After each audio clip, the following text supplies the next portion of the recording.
ఎప్పుడైనా గాని ఏంటంటే, ఎంఆర్ఐ అనేది ఒక యాడెడ్ టెస్ట్ అంతే. దాన్ని చూసి మనం ట్రీట్మెంట్ అనేది చేయము ఎప్పుడు కూడా. యాస్ క్లినీషియన్స్ అంటే స్పైన్ సర్జన్, న్యూరో సర్జన్స్ కావచ్చు, ఆర్థోపెడిక్ స్పైన్ సర్జన్స్ కావచ్చు.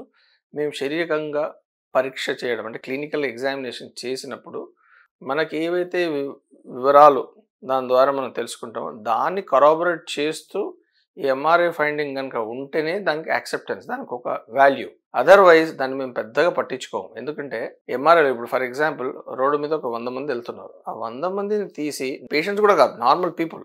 వాళ్ళని తీసుకెళ్ళి మనం ఎంఆర్ఐలో మెషిన్‌లో పంపించినప్పటికీ కూడా వాళ్ళకు కూడా అక్కడ, ఇక్కడ డిస్క్ షయాటికాకి సంబంధించిన ఇమేజెస్ అనేది ఉండడం జరుగుతుంది. సో అది చూసేసి అయ్యో! నాకు ఇంత పెద్ద డిస్క్ ఉంది అని బాధపడడమే కాకుండా కొంతమంది మా డాక్టర్స్‌లో కూడా ఏంటంటే తెలిసి తెలియక దాన్ని చూయిస్తూ సాకుగా మీకు పలానా ఇంజెక్షన్ చేయాలి, పలానా టాబ్లెట్ వాడాలి, పలానా సర్జరీ చేయాలని కూడా చెప్పడం అనేది కూడా జరుగుతుంది.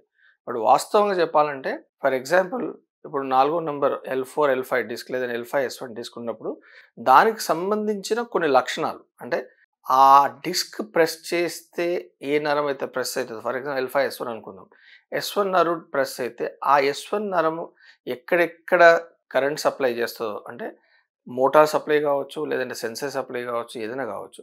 దానికి సంబంధించిన క్లినికల్ డాక్యుమెంటేషన్‌లో మనకి క్లినికల్ ఎగ్జామినేషన్‌లో బయటపడితేనే మనం ఆ L5, S1 డిస్క్ ఉన్నప్పటికీ దానికి ఇంపార్టెన్స్ ఇవ్వడం జరుగుతుంది. Otherwise we will never ever give any importance to MRI.